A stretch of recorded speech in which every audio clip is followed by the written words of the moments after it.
macabre mystère.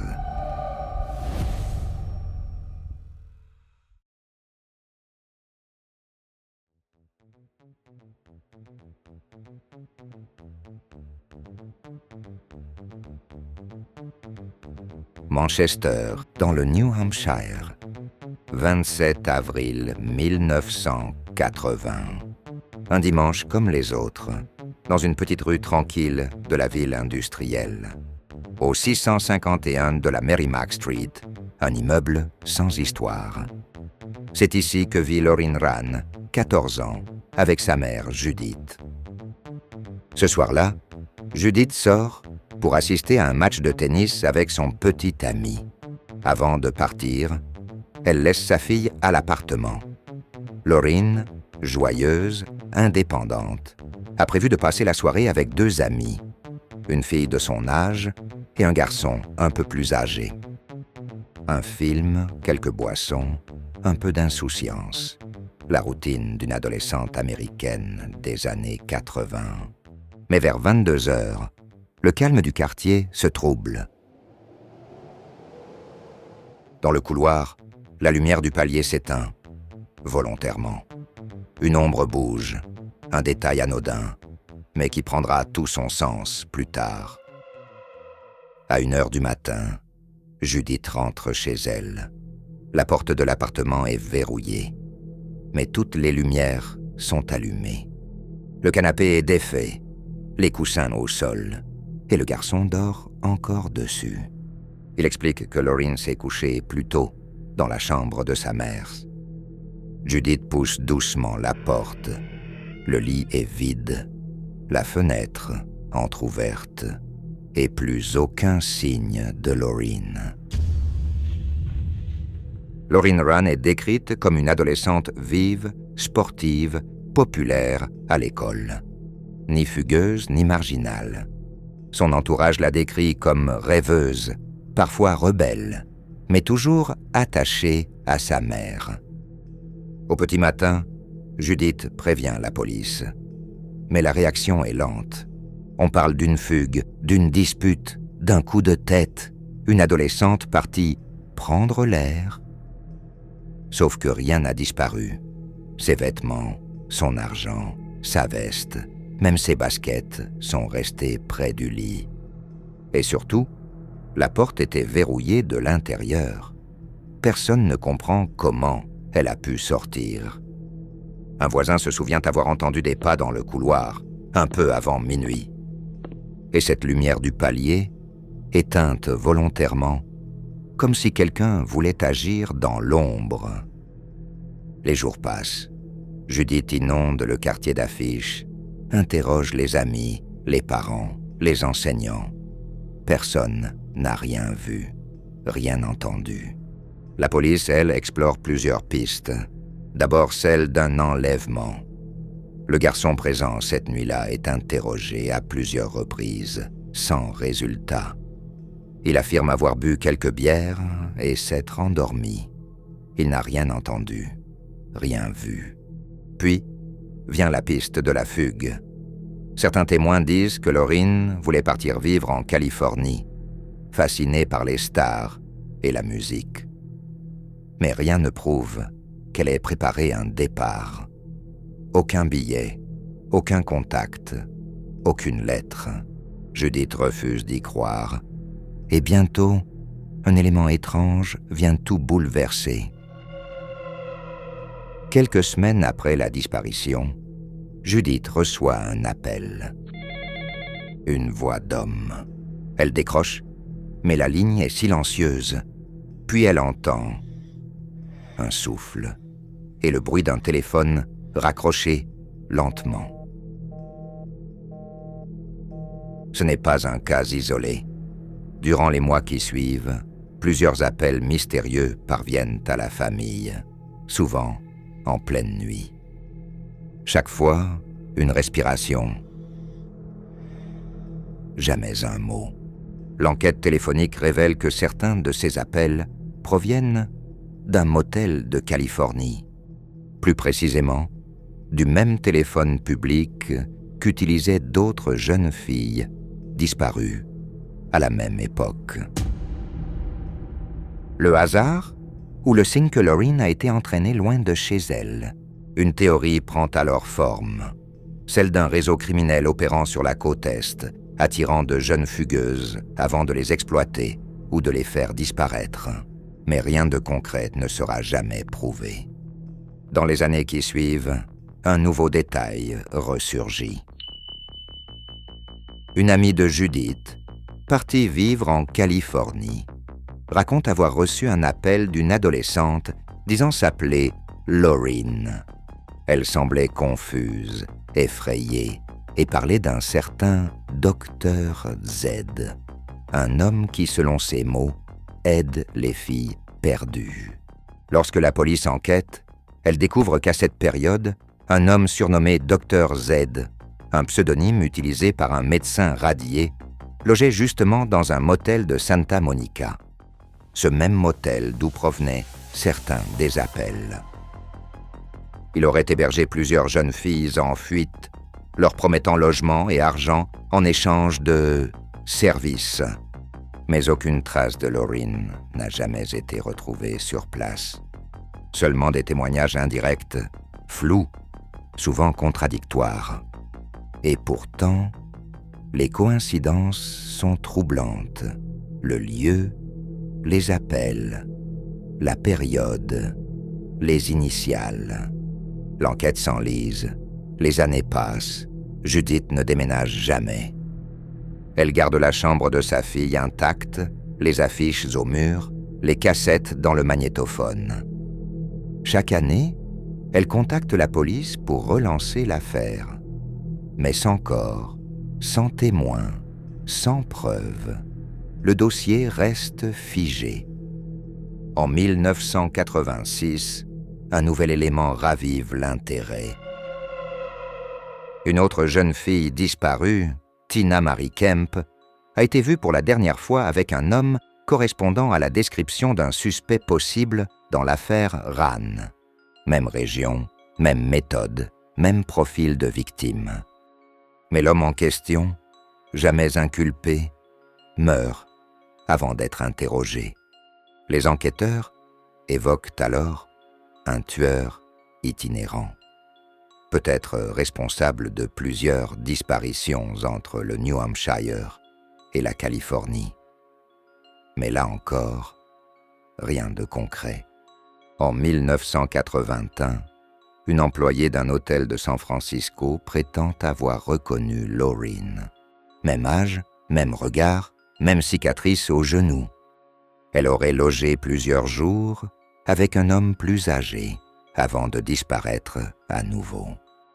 Mais lorsque la police arrive, les registres ont été effacés et la piste se perd dans les rues de Californie. Quelques années plus tard, d'autres témoins affirment avoir vu une jeune fille ressemblant à Loreen dans des films amateurs diffusés clandestinement sur la côte ouest. Aucune image n'a jamais pu être confirmée, mais cette hypothèse, celle d'une descente dans un réseau souterrain d'exploitation, hante encore les enquêteurs.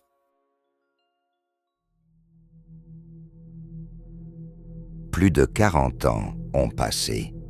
Aucun reste, aucun ADN, aucune certitude. Seulement des fragments, des appels, des visages, des hypothèses. En 2019, l'affaire a été officiellement rouverte grâce à la technologie ADN. Des tests ont été effectués sur plusieurs corps non identifiés, retrouvés entre le New Hampshire et la Californie. Tous négatifs. Loreen n'est nulle part, ou partout. Judith, elle, est décédée sans jamais avoir su. Avant sa mort, elle confiait à un journaliste « Je crois qu'elle a voulu appeler à l'aide et que quelqu'un, là-bas, a décroché à sa place. »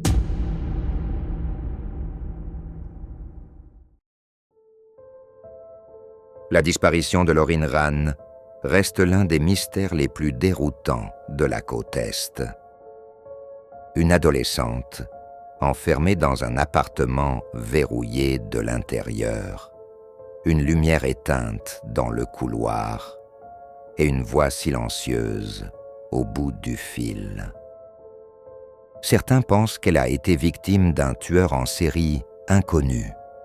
D'autres, qu'elle a survécu quelque part, perdue dans un autre nom, une autre vie.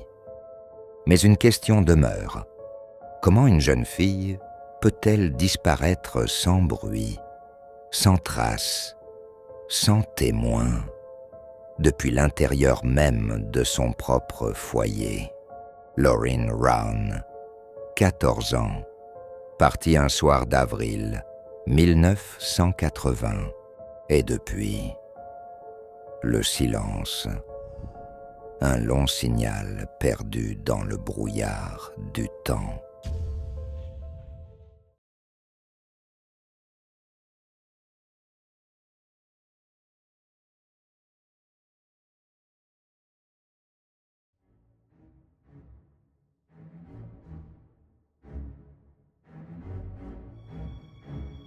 Nous sommes en novembre 1974, Amityville, New York.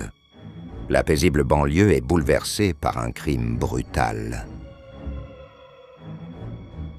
Dans une grande maison coloniale de la rue Ocean, 6 membres de la famille DeFeo sont retrouvés morts. Leurs corps ont été assassinés par un revolver calibre 35. Le coupable, Ronald DeFeo Jr., le fils aîné, âgé de 23 ans. Le meurtre brutal de sa propre famille marque le début d'une des histoires les plus célèbres et controversées de la culture paranormale américaine.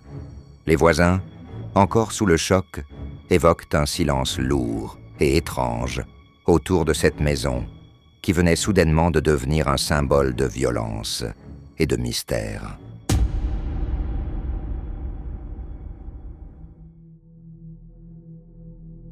Le 13 novembre 1974, la police d'Amityville reçoit un appel. Des tirs ont été entendus dans la maison des DeFeo. Lorsqu'ils arrivent, les enquêteurs découvrent l'horreur. Ronald DeFeo Sr., père de famille, est mort dans son lit. Sa femme Louise également.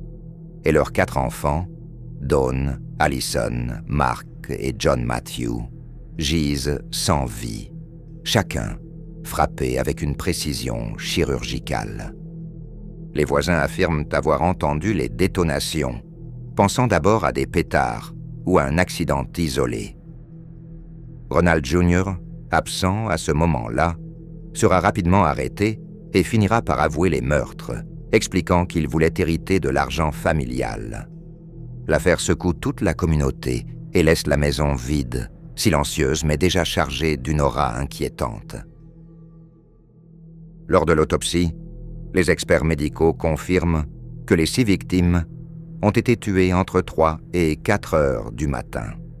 Fait étrange, aucun des voisins n'a signalé avoir entendu de cris ou de luttes malgré le bruit assourdissant du fusil utilisé par Ronald Jr.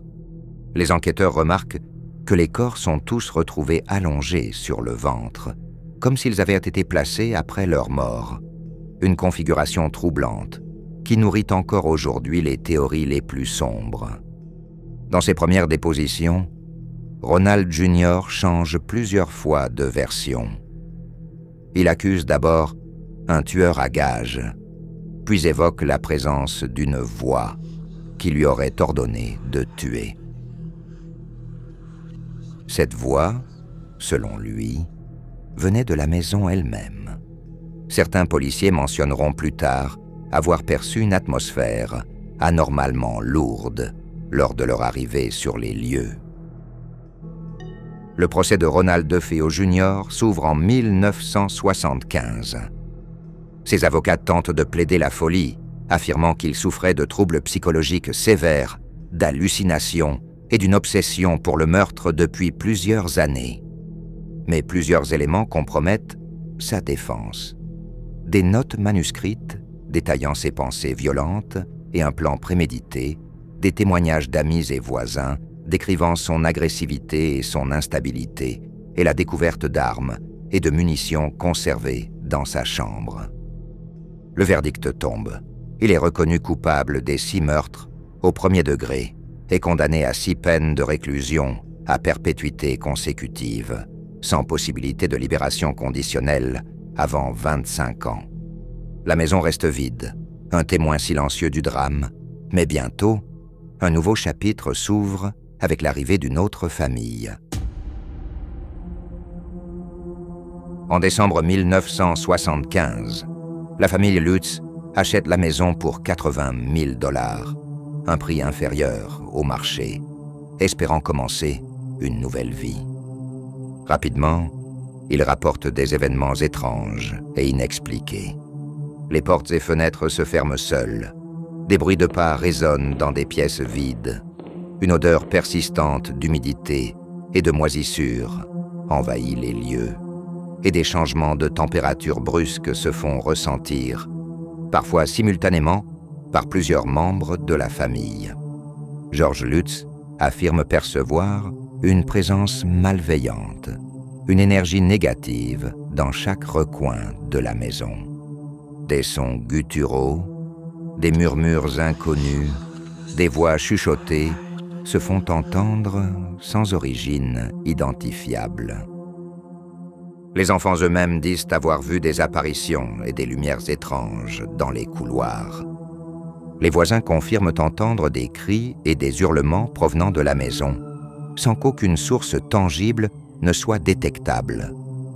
La légende de la maison maudite commence à se former.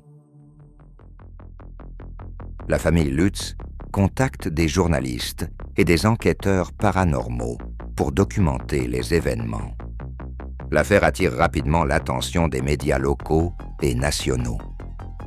Les enquêteurs rapportent des enregistrements audio capturant des voix inconnues, des photographies montrant des anomalies lumineuses et des formes floues, ainsi que des mesures de champ électromagnétiques anormalement élevées dans certaines pièces. Malgré ces témoignages, aucun phénomène ne peut être reproduit de manière scientifique. Les sceptiques avancent que la famille exagérait les événements, ou même en faisait la mise en scène pour attirer l'attention et vendre un livre. La maison, désormais médiatisée, devient un sujet de fascination nationale. En 1977, le livre The Amityville Horror de Jay Hanson est publié, basé sur les témoignages de George et Kathy Lutz.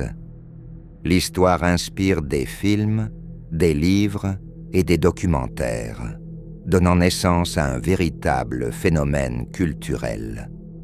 Certains experts suggèrent des explications psychologiques ou environnementales. L'histoire du meurtre aurait créé une atmosphère de peur et de stress. Les problèmes de chauffage, de ventilation et de plomberie auraient produit des sons et odeurs étranges, et la médiatisation aurait renforcé les hallucinations collectives. D'autres continuent de croire au paranormal, évoquant la coïncidence de la tragédie et de la maison, et l'impression que la violence passée a laissé une empreinte indélébile dans les lieux. Après seulement 28 jours, la famille Lutz quitte la maison. Ils déclarent ne plus pouvoir supporter les phénomènes inexpliqués, la peur constante et les perturbations nocturnes. Ils évoquent un lit qui se déplace seul, une porte qui s'ouvre sur le vide. La sensation persistante d'une présence dans chaque pièce et des enfants terrorisés par des apparitions et des voix. Leur départ précipité renforce la réputation de la maison comme « maison du diable ». Cependant, certains journalistes et sceptiques remarquent des incohérences dans leurs récits et questionnent la véracité de certains événements. Depuis 1976, la maison d'Amityville est devenue un symbole culturel. Plus de 15 films en ont été inspirés. De nombreux livres et documentaires multiplient les versions romancées et paranormales La maison continue d'attirer touristes curieux, fascinés par la combinaison de drames familiales réels et de supposés phénomènes paranormaux. Les sceptiques soulignent que la médiatisation a transformé un crime réel en mythe. Mais le meurtre des deux Féaux et le départ précipité des Lutz restent des faits établis. La maison reste debout, un témoin silencieux d'un drame et d'une fascination qui perdure depuis plus de 40 ans.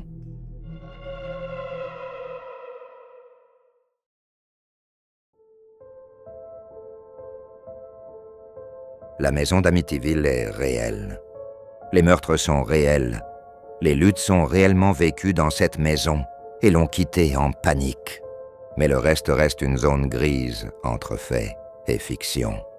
Les cris, les ombres, les voix et les phénomènes inexpliqués n'ont jamais été confirmés scientifiquement. Le mythe a dépassé la réalité, transformant un drame familial brutal en légende paranormale. Et si certains chuchotements sont réels, personne ne saura jamais s'il s'agit des fantômes de la famille de Féaux ou simplement de l'écho de la peur humaine, amplifiée par les histoires et les médias.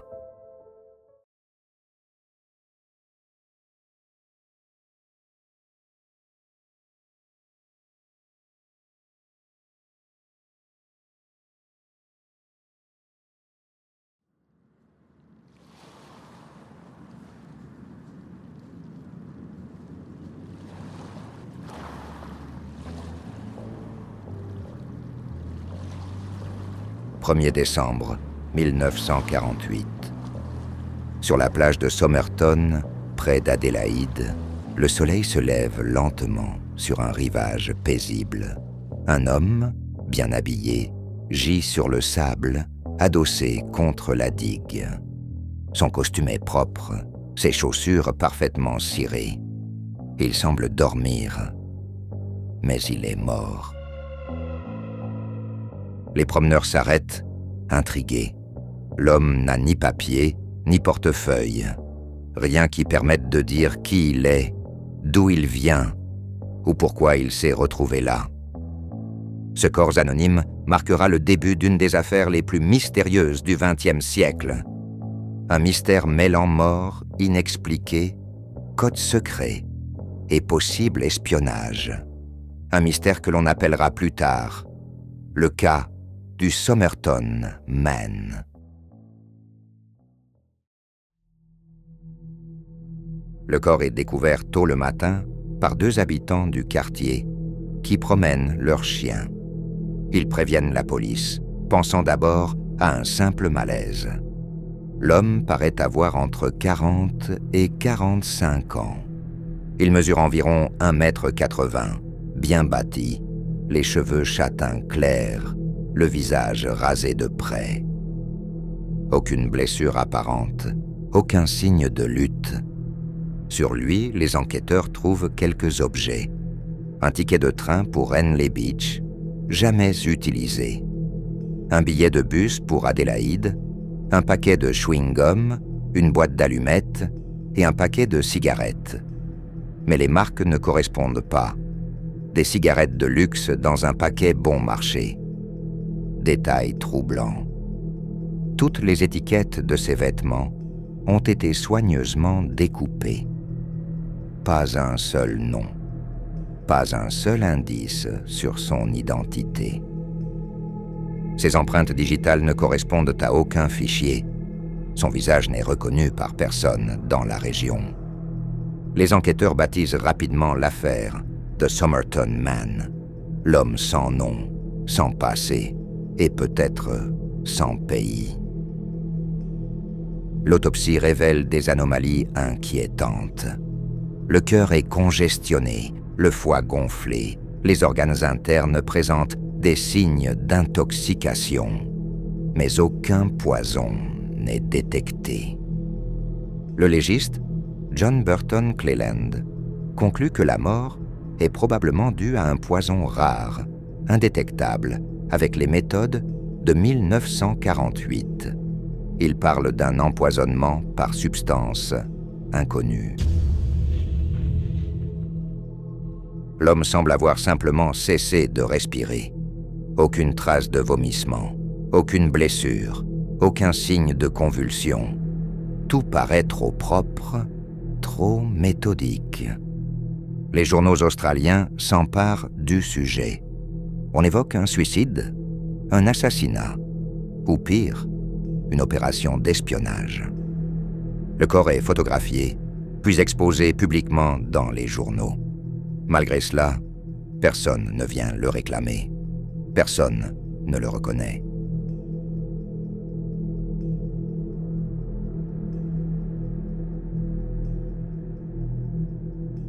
Sur sa pierre, on lit simplement « The unknown man, found at Somerton Beach, 1st December 1948 ». Quelques semaines plus tard, un détail change tout. Lors d'un examen minutieux de ses vêtements, un petit morceau de papier est retrouvé dans une poche secrète de son pantalon. 2 mots imprimés en caractères élégants. Tamam Shud. Une expression persane qui signifie « c'est fini ». Les enquêteurs découvrent que le fragment provient d'un livre de poésie très ancien, le Rubaiyat d'Omar Khayyam, un recueil célèbre en Australie à l'époque. Mais impossible de retrouver d'où venait cette page. Ce mot « Tamam Shud » semble être un message, une signature, un adieu, un code. L'enquête prend une tournure étrange. Ce n'est plus seulement un homme mort. C'est un mystère littéraire, symbolique, presque rituel. Quelques mois plus tard, un homme se présente à la police d'Adélaïde. Il explique qu'un exemplaire du Rubaiyat a été retrouvé sur la banquette arrière de sa voiture, garée non loin de la plage de Somerton. La dernière page du livre a été arrachée. Les enquêteurs comparent la déchirure. Elle correspond parfaitement aux fragments retrouvés sur le corps. À l'intérieur du livre, un autre mystère les attend. Au crayon, 5 lignes de lettres majuscules. Une succession de lettres, des séquences incompréhensibles, sans mots connus. Des spécialistes du renseignement et de la marine australienne tentent de les décrypter, sans succès. Certains pensent à un code militaire, d'autres à un message personnel, chiffré selon une méthode perdue. Jusqu'à aujourd'hui, aucun expert n'a pu le déchiffrer avec certitude. Mais ce n'est pas tout. Sur la couverture du livre, un numéro de téléphone est inscrit à la main. Le numéro mène à une jeune femme habitant au 90 à Mosley Street, dans le quartier de Glenelg. Son nom, Jessica Thompson. Lorsqu'elle est interrogée, elle se montre nerveuse, troublée. Elle affirme ne pas connaître l'homme. Mais lorsqu'on lui montre la photographie du corps, elle blêmit et détourne le regard. Selon les policiers présents, elle a semblé sur le point de s'évanouir. Elle refuse de répondre à certaines questions et demande que son nom ne soit pas rendu public. Les enquêteurs découvrent qu'elle possédait un exemplaire du Rubaiyat qu'elle avait offert quelques années plus tôt à un homme qu'elle appelait Alf Boxall. Mais ce dernier est retrouvé vivant, en bonne santé, à Sydney, et il conserve toujours le livre que Jessica lui avait donné. Alors, qui était cet autre homme retrouvé mort à Somerton? Pourquoi possédait-il un exemplaire identique, relié au même poème? Pourquoi Jessica a-t-elle eu une réaction si violente à la vue du corps? Aucune réponse n'émerge, mais la police a désormais la conviction que Jessica Thompson savait plus qu'elle ne disait. L'affaire tombe dans l'oubli pendant des décennies, jusqu'aux années 2000. Des journalistes et chercheurs reprennent le dossier, fascinés par les détails non résolus. Un reporter du Adelaide Advertiser remarque alors un fait troublant. Le fils de Jessica Thompson, nommé Robin, présente une particularité physique rare, une absence de cuspide dans certaines dents et une forme unique de l'oreille. Ces mêmes anomalies étaient présentes chez le Somerton Man. Les chercheurs en déduisent qu'un lien de parenté est hautement probable. Certains avancent l'hypothèse que Robin serait le fils biologique du Somerton Man, né d'une liaison secrète entre lui et Jessica.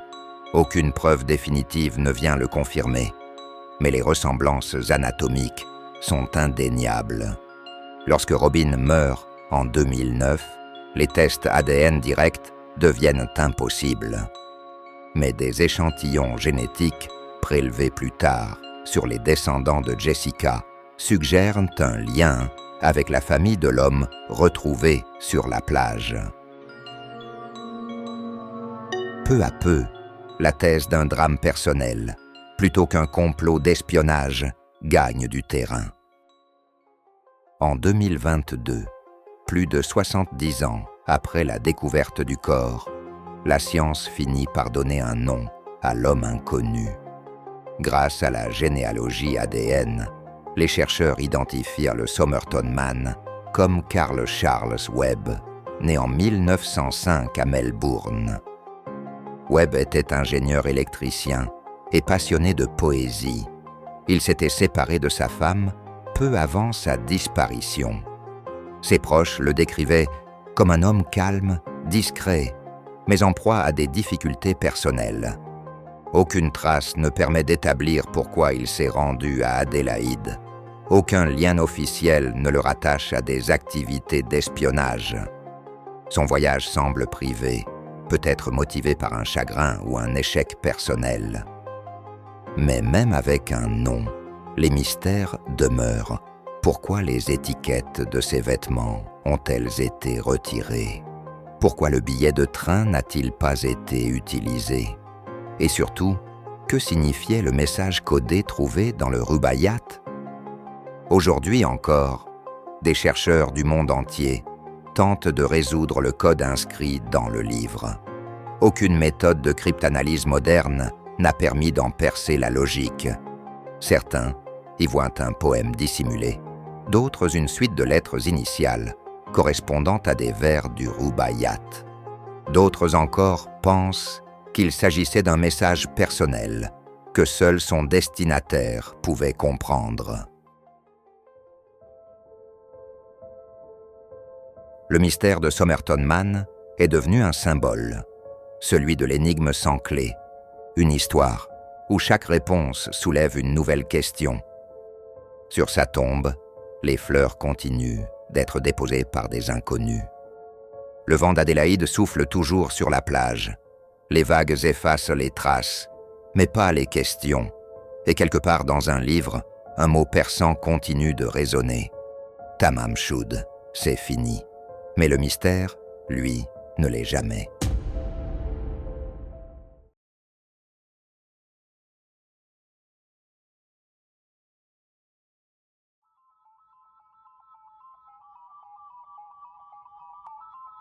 Nous sommes à Sacramento, Californie.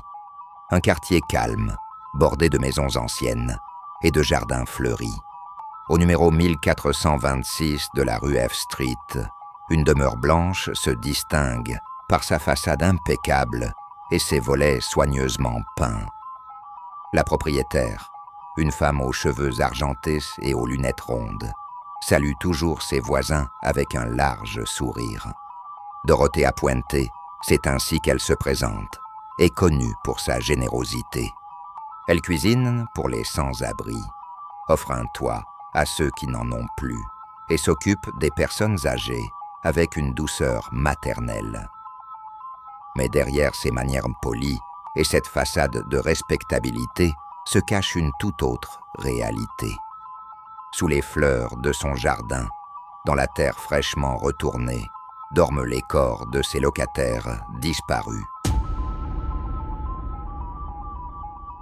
Ce lieu d'accueil et de réconfort va bientôt se révéler être un cimetière clandestin, entretenu par une meurtrière méthodique. Dorothea Ellen Gray naît en 1929 à Redlands, en Californie. Son enfance est marquée par la pauvreté et la violence. Ses parents meurent jeunes et la fillette est placée dans un orphelinat. Très tôt, elle apprend à survivre seule. À l'adolescence, Dorothea commence à mentir sur son âge, sur son nom, sur son passé. Elle épouse plusieurs hommes, enchaîne les arnaques, les chèques falsifiés, les vols mineurs. Ses séjours en prison forgent une personnalité froide, calculatrice et habile à manipuler les autres. Dans les années 1970, elle s'installe à Sacramento. Elle veut changer d'image, se construire une réputation. Elle achète une vieille maison victorienne et la transforme en pension. Les pensionnaires sont des retraités, des malades mentaux, des personnes vulnérables que la société a oubliées. Dorothea leur offre un toit, un repas chaud et une oreille attentive.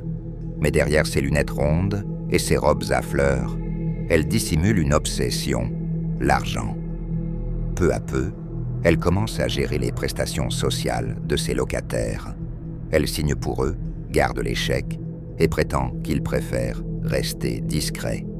Sous ses airs bienveillants, elle prend le contrôle total de leur vie et bientôt de leur mort.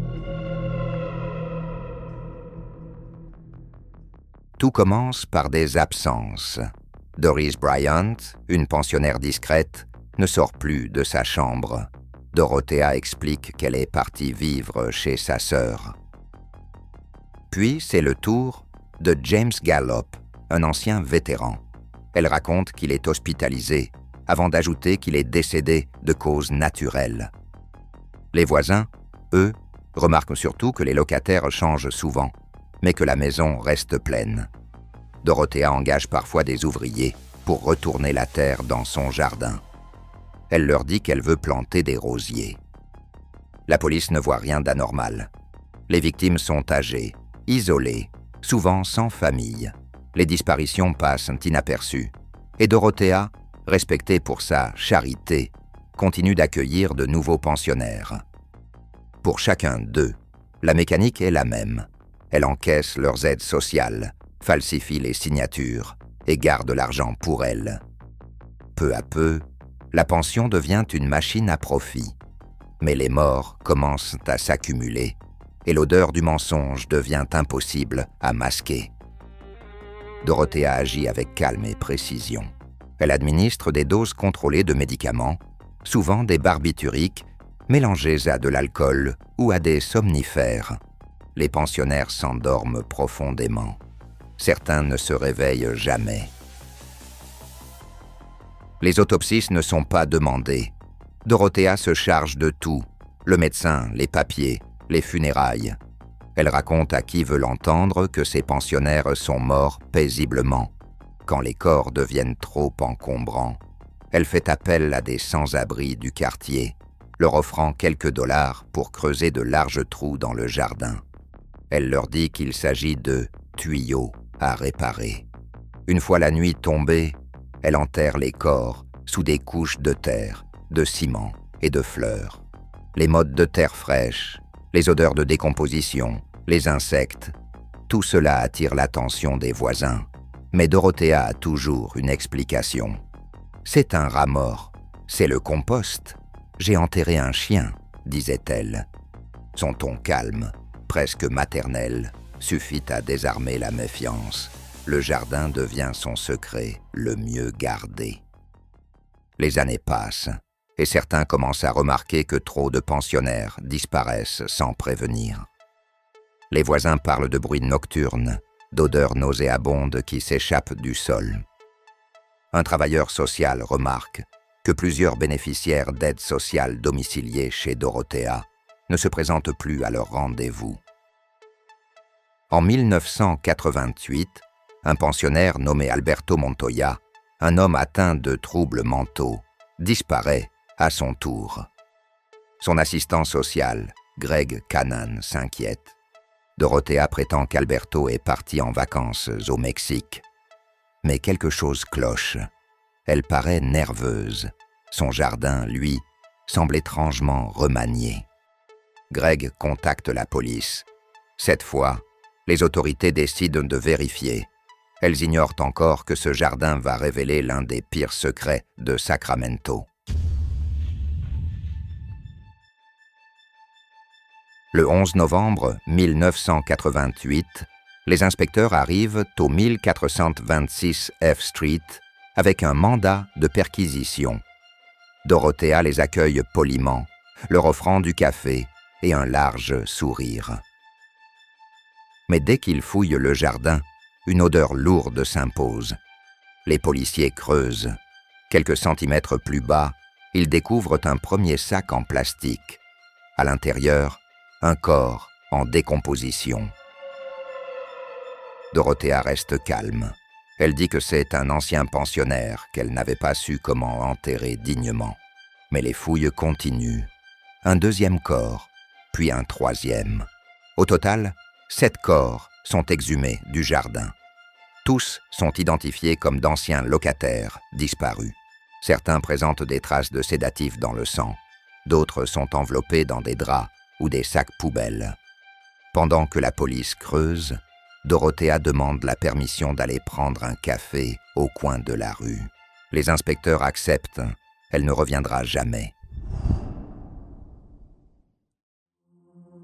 Dorothea Puente s'enfuit à Los Angeles. Pendant plusieurs jours, elle loge dans un hôtel bon marché. Elle fait la connaissance d'un homme à la retraite dans un bar et lui raconte qu'elle a tenu une maison de pension pour personnes âgées. L'homme, intrigué, regarde les informations à la télévision le soir même. Le visage de Dorothea s'affiche à l'écran. Elle est recherchée pour meurtres multiples.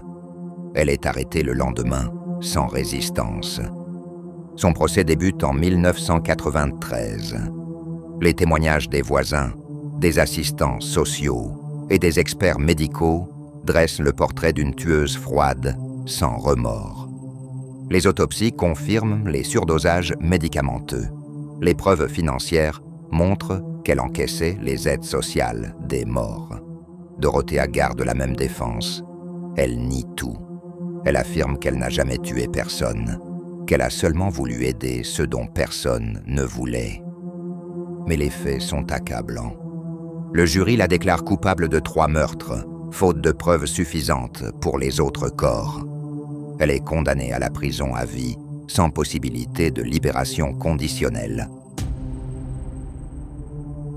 Après le procès, la maison de F Street devient un symbole du mal caché derrière la normalité. Les journalistes la surnomment la maison des horreurs de Sacramento. Le jardin, autrefois fleuri, est rasé. Mais les habitants du quartier disent que, certaines nuits, une odeur de terre humide flotte encore dans l'air. En prison, Dorothea continue d'écrire des lettres. Elle nie jusqu'à sa mort, en 2011, avoir tué qui que ce soit. Elle se décrit comme une grand-mère incomprise qui a voulu donner une seconde chance aux oubliés.